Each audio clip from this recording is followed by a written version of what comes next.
love for you. Don't know how to express my love. That's why American Express my love for you. I need you, yeah, I really do. Tell me what to do. Tell me what to do. Okay. Tell me what to do. All I know is hit the mall and see what damage I could do. Okay. I give you the world, but there's other planets too where I need someone to... New apartment. Let's go.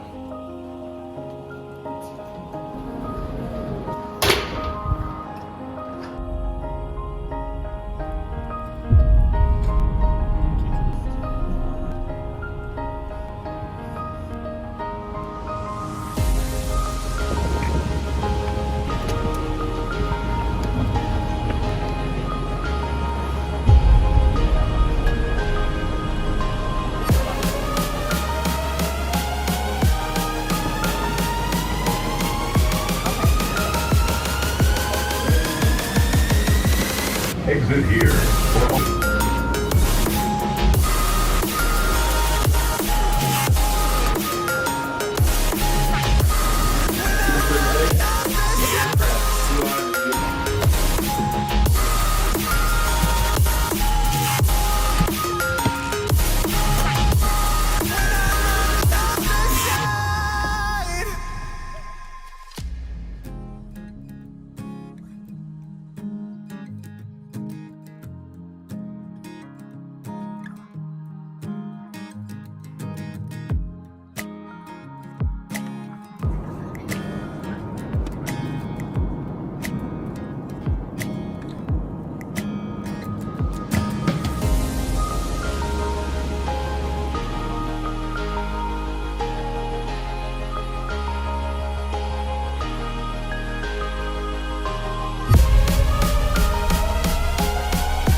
Oh my goodness, it's hot.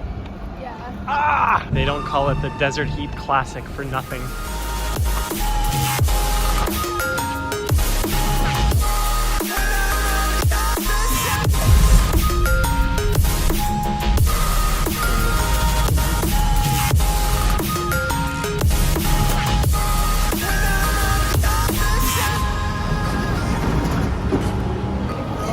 Yeah, I was a little concerned.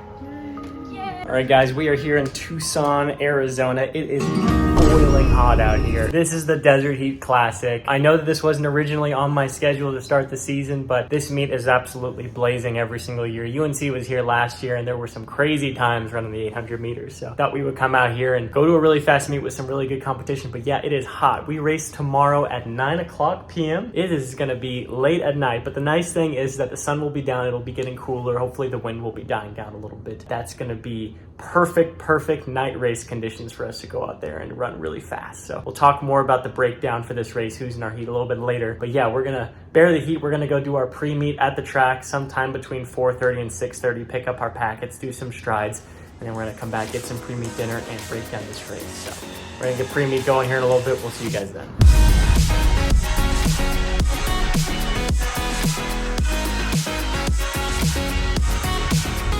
All right, we're here at the track. We've got a 4-mile pre-meet run plus some strides. Nice that they have track access. We can put on the spikes, do some 100-meter, 150-meter strides. Burning down the walls, we let the monsters in, and now we're running down the halls. No, we can't let them win. There's an evil inside that is lurking way down below, and if I can't hold to my breath, then I'm bound to become hollow. Can you say that I disappeared? Can you say Hopefully I don't run into a pothole. I wasn't there for you when you went into hiding on the front steps of your porch? And I reflected on the memories, but I put out that torch. Hey!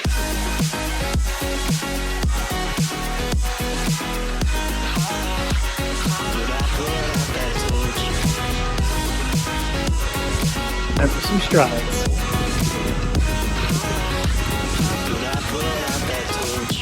So now can you tell me where you want to be in time? There's a million different places and a million different heights. I'll climb the tallest of the mountains, the highest place I find, so that I can look over and before me what is mine. Can you say that I disappeared? Can you say that I wasn't there for you when you went into hiding on the front steps of your porch? Then I reflected on the memories, but I put out that torch. Hey!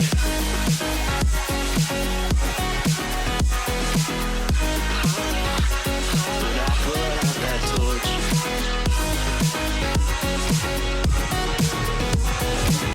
Ooh, that was awful. All right, pre-meet all done here in Olive Garden right now for our pre-meet meal. Getting some pasta, getting some carbs. We'll see you guys there.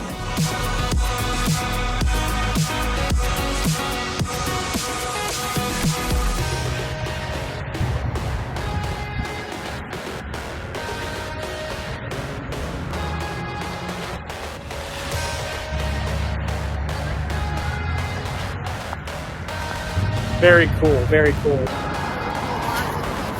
Richard Jefferson. Finds Jefferson inside. Oh, I got it.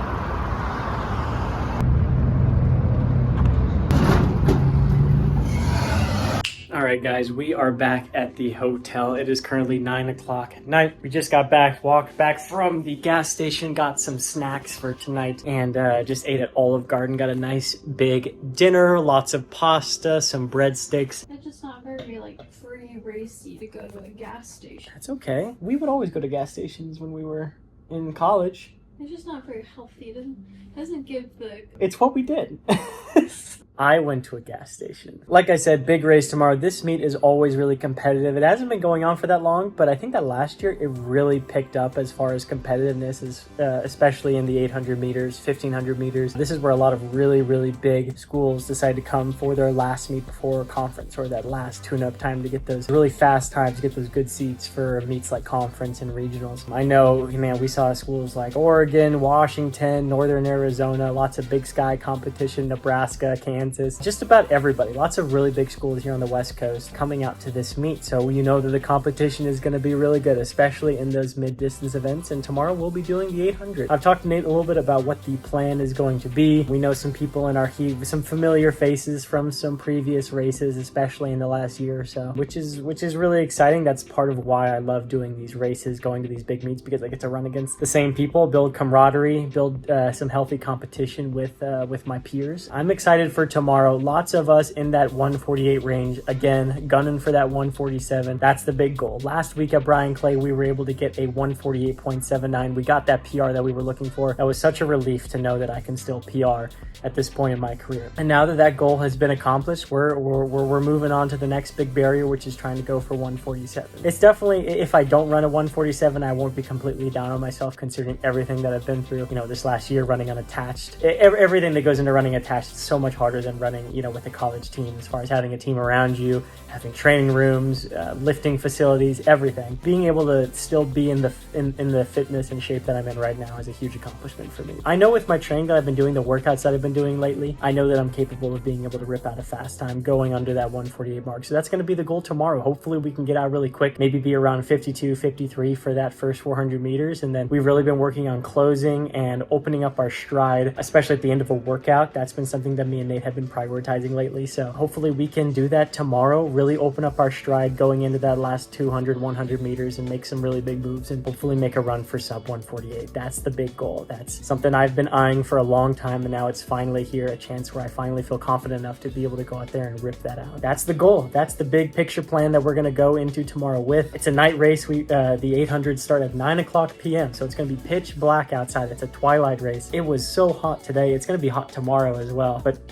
Tucson standards, that's, you know, you're looking at 80s and 90s. Hopefully by the time that 9 o'clock rolls around, it's a little bit cooler, hopefully more in the 70s, which is just perfect. And I always feel like I haven't done a lot of night races, but every time that I've had a night race like this, I've really popped off and I've done really well. So the vibes are really good. Everything is kind of falling into place for this race, so I'm really hoping to go out there and give it my best effort. So until then, we're going to keep hydrating, keep drinking lots of water, getting lots of electrolytes. So like I said, race at 9 o'clock. We'll probably start doing our last meal at 6 o'clock and then bicarb at 7, warm up at 8 o'clock, and then it's go time at 9 o'clock. Tomorrow morning, I'm just going to sleep in as much as I can, maybe even take another nap in the evening, but I want to give myself a nice, you know, a good amount of time to wake up after my nap in the afternoon so that I'm alert and aware and ready to go by the time that this night race comes around. Yeah, that's the plan. Desert Heat Classic, such a big race, such an exciting race, so many familiar faces around us, so much really incredible competition. This is one of the meets that I've had on my bucket list for a while, and it's exciting that I finally get to race at this meet here in Tucson, Arizona. We're gonna go to bed now. We will see you guys probably in the afternoon getting ready for this 800 meter here in Tucson, Desert Heat Classic. We'll see you guys then.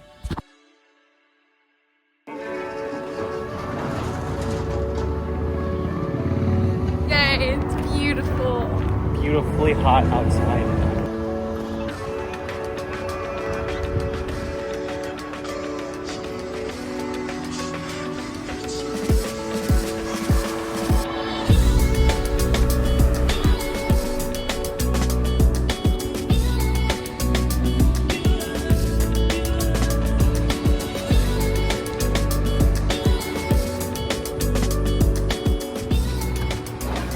What's up, everybody? Today is race day. It is currently around 5 o'clock. We are about to go head out and get Panera for our pre-race dinner, which is kind of weird to say since we race so late at night. But we're gonna go do that here within the hour, Uber over to the track, be there around 7 o'clock probably, and warm up at 8 o'clock, race at 9 o'clock. So it's coming up pretty quickly. Today I have basically woken up, we went and got a Subway, we walked around a little bit since the race so late at night. I thought it would be good to shake out a little bit and do some walking, and so we walked over and got a Subway, headed back to the hotel, and then I napped for a pretty good amount of time. Not too much so that I'm all groggy right now, but enough so that I have plenty of energy for tonight. And then that in combination with, you know, our amino energy and our liquid IV, we're gonna have plenty of energy by the time that our race comes around tonight. As far as the race goes, I'm pretty nervous. This is a really, really big race. Like, I've been seeing like the Nebraska guys in our hotel, NAU, people that I've raced before at this meet. Everyone's kind of showing out for the Desert Heat Classic. So it's really nerve-wracking. It's scary, but it doesn't make me scared, I guess is the way that I would put it. It's just such a big meet, and this is a really big opportunity that I have in front of me, and I really know that I've got to put my best foot forward and make sure that I do everything to maximize my success for tonight. Plan for this 800 as far as strategy goes is kind of how it usually is. I don't know if I've ever talked about this, but I like to divide the 800 up into the first 300 meters and then 200 meters and then the last 300 meters. The first 300 meters, we're just trying to get into good positioning. Basically, we're getting out strong, trying to be in that second or third position usually by the time 300 meters into the race comes around. And then the next 200 is we are relaxing, we are sort of doing the Winnipeg tip. You guys probably know a little bit about that, keeping our upper body relaxed and our lower body moving like a sprinter. And then once 300 meters to go comes around, that's when we really start to wind up. For the next 150 meters, it's sort of a wind up, and then once 150 meters to go arrives, it's all out at that point. You're just sprinting, getting to the finish line. The goal for this race is sub 148. We've been at 148 for a good while now, and I feel like with the workouts that I've been doing, everything's kind of come together to finally make me feel confident enough to go and run that time. So that's the goal. I'm excited, I'm nervous, it's gonna be a blast. Coming to the end of my running career as far as track and field goes, there's no other way I'd like it to be. See you guys tonight for the 800 meter Desert Heat Classic. Here we go.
do I do this to myself?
I'm so proud of you.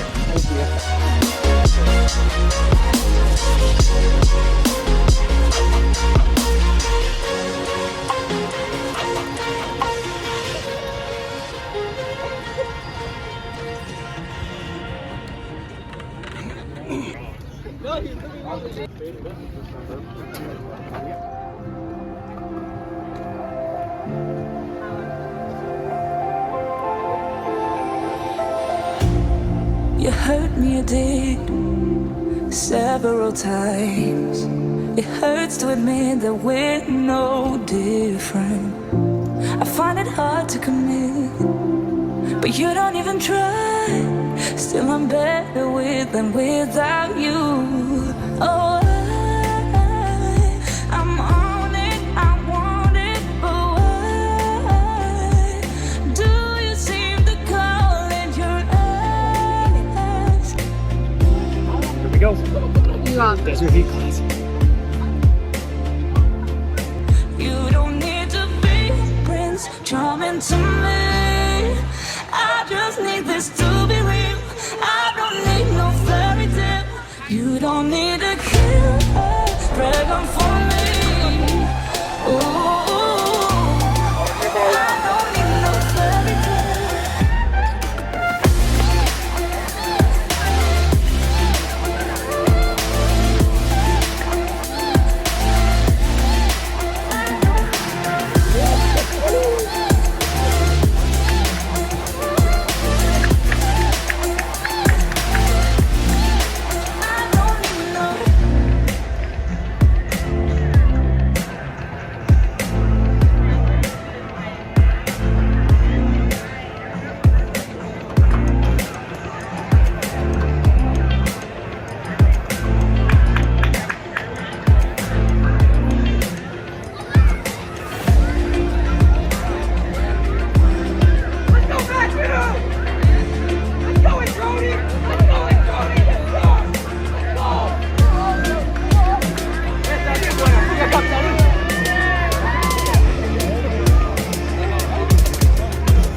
You don't need to be Prince Charming to me.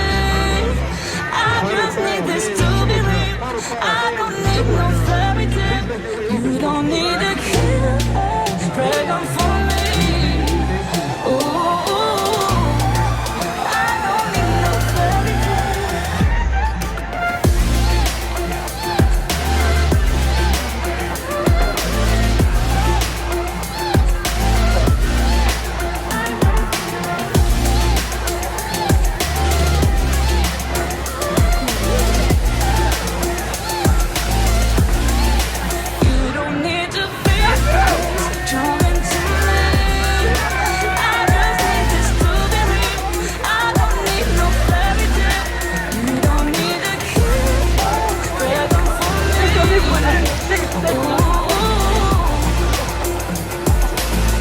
Gunner Hayward running unattached 148.84. Guys, I got a surprise for the vlog today. We've got track and field superstar fan, Derek. Oh, you gotta bring this. If any of you guys know Derek is the #1 track and field fan in the world. Gotta be, right? Yeah. I've been on his podcast. He has the greatest track and field podcast. Go follow Derek. What's your podcast name again? High Flying Hub. Real ones know Derek. Real ones know Derek.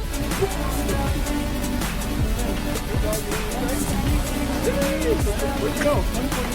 Okay. Right there, dude. All done at the Desert Heat Classic. We're gonna break this race down in a little bit, but we gotta get our Uber, get some Wendy's. I might need a Frosty. I don't know. I might need a Frosty. You deserve a Frosty. Well, I deserve it. I deserve a sweet treat for this You were race. so brave. I was very brave.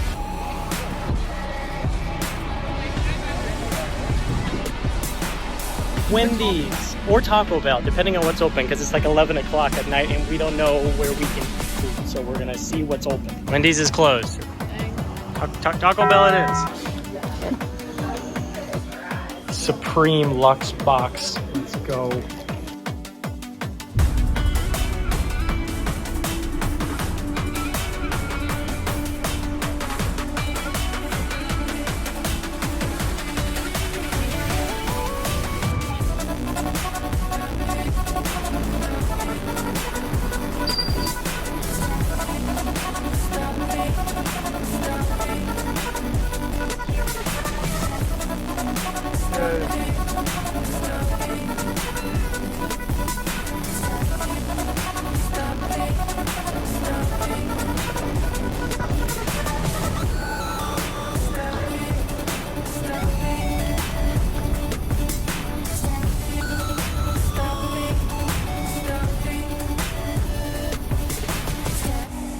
All right, here we go.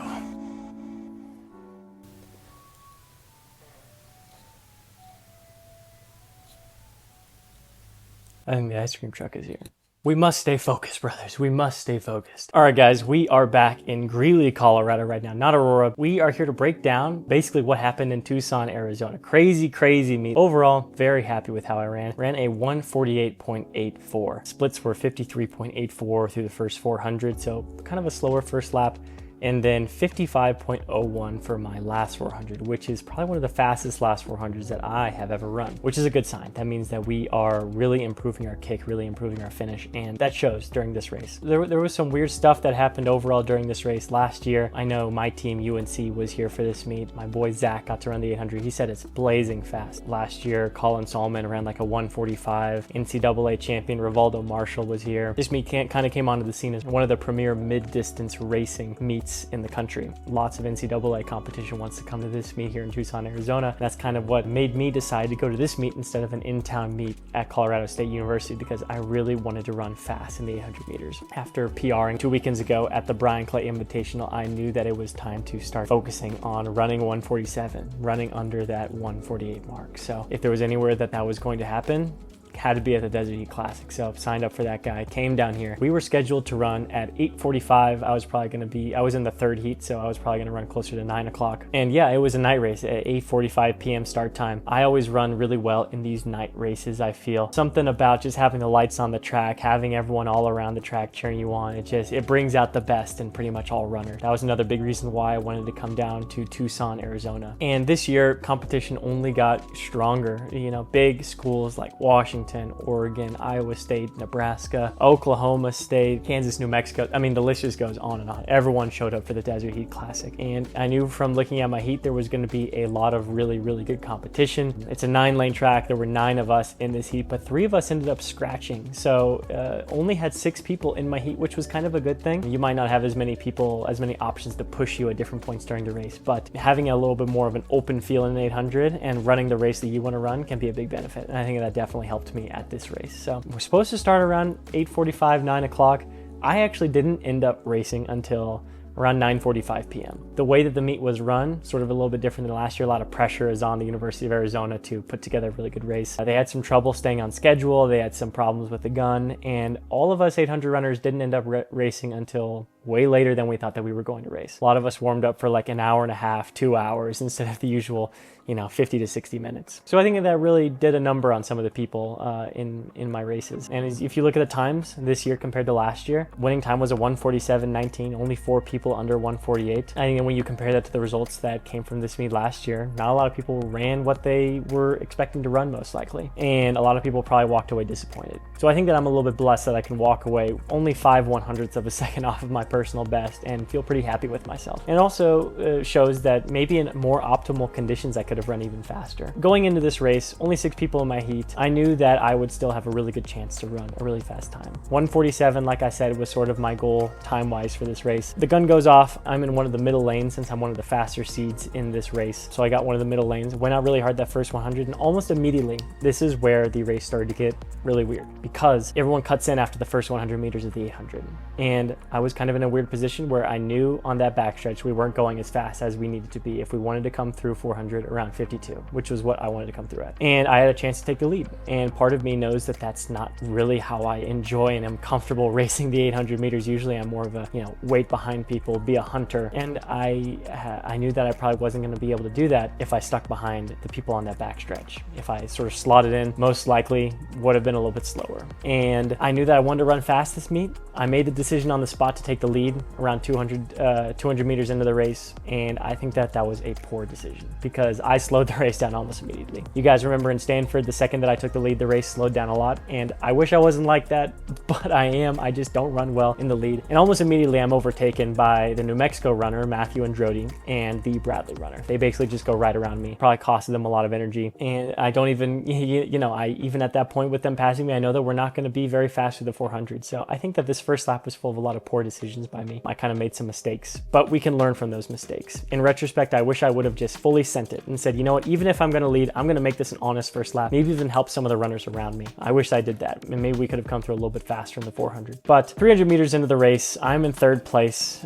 Bradley runner, New Mexico, both in front of me, and we come through 400 just under 54, around 53 high. And at this point, I'm obviously feeling really good because a 53 high is a little bit slower than what I am planning on going through 400 meters and the 800 meters in. I would like to be closer to 52. So I know that when 300 meters hits, I'm going to go all out. I'm going to start making my move early. And because we break the 800 up into 300, 200, 300, with 300 meters to go, I make that move. You guys remember the Tom Jones Invitational where I ran 1:48 for the first time? I went around like 6, 7 people all at the same time on that backstretch. In this race, I only had to go around 2 people. And I was able to take the lead with 200 meters to go. And I wish I knew what my last 200 meter split was because it was probably faster than any 200 meter split that I've ever raced, most likely. I was moving that last 200 meters. You guys could probably see it. I was really going to the arms. I was opening up my stride. I wasn't locking up like I sometimes do in the 800. 100 meters to go, I can feel Nebraska, Bradley, New Mexico all right behind me. I knew that I had to really lock it in. I had no idea what time I was going to run, what the clock was saying, but I finished. I looked up at the clock, saw that 1:48 high and thought, wow,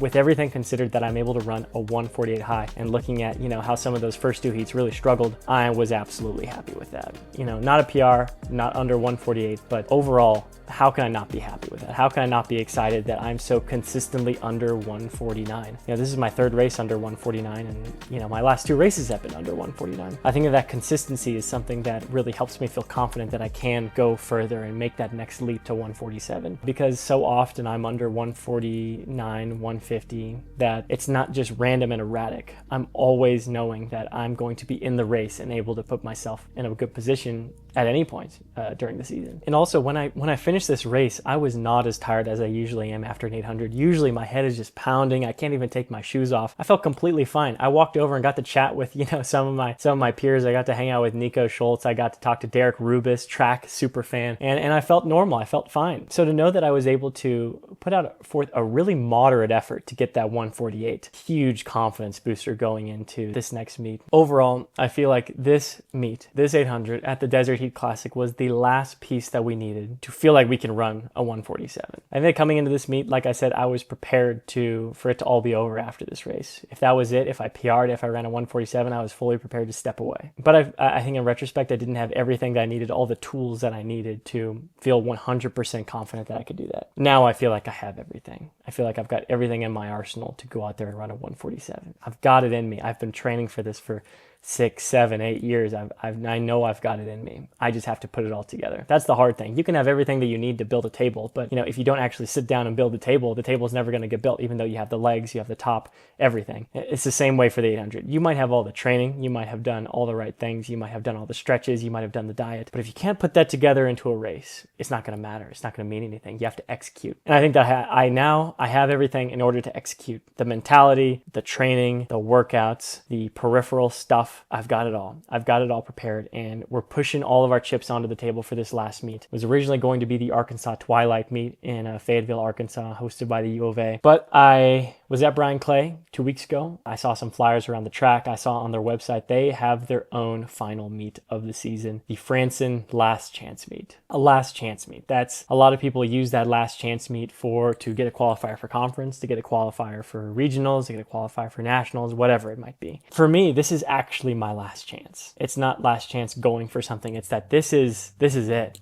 This is your last chance to do what you've always wanted to do, to run under 148. To run a 147, to get the time that you want to run. That's been on my radar for so long, for years now. And this is the first time that I finally feel confident that I can go out there and do it, that I have everything to be able to do it. So this last chance meet means a lot of different things to a lot of different people. But for me, last chance is literal. So I'm nervous, I'm emotional, I'm excited. There's a lot of feelings that I have going into this last meet back at Azusa Pacific University in California. That's where we're going in 6 days. We're gonna do everything that we can to taper, to recover, to rest, to fuel, to hydrate. Everything that we can possibly be doing these next 6 days, I'm going to be doing in preparation for this meet. There's been a lot of suboptimal conditions in my previous races, but that's just how track and field goes. There's nothing that you can do about it. You can only control what you can control. So whatever happens at Azusa Pacific University, I'm going to control what I can control, put my best foot forward, and hopefully run that 147 that I'm looking to do. I know I can PR after college. I've already done it. I've proven so much, but I feel like there's one more thing that I have to prove. This is my last chance to do it at the Franson Last Chance meet in Azusa Pacific, California. I'm excited. It's going to be fun, but that's going to do it for now for the Desert Heat Classic in Tucson, Arizona, hosted by the University of Arizona. Thank you guys so much for watching. Be sure to like, subscribe, comment, do all that good stuff. It's been so much fun documenting this journey in the 800 meters, slowly improving and getting better, and it's all kind of coming to a close now. Man, a year ago I thought it was over, and I'm still going, and now it feels like this is actually the top of the mountain. This is the peak. So it all comes down to this. You guys better show up for it, because it is going to be fun. Thanks again for watching. We'll see you guys in the next one. Bye-bye.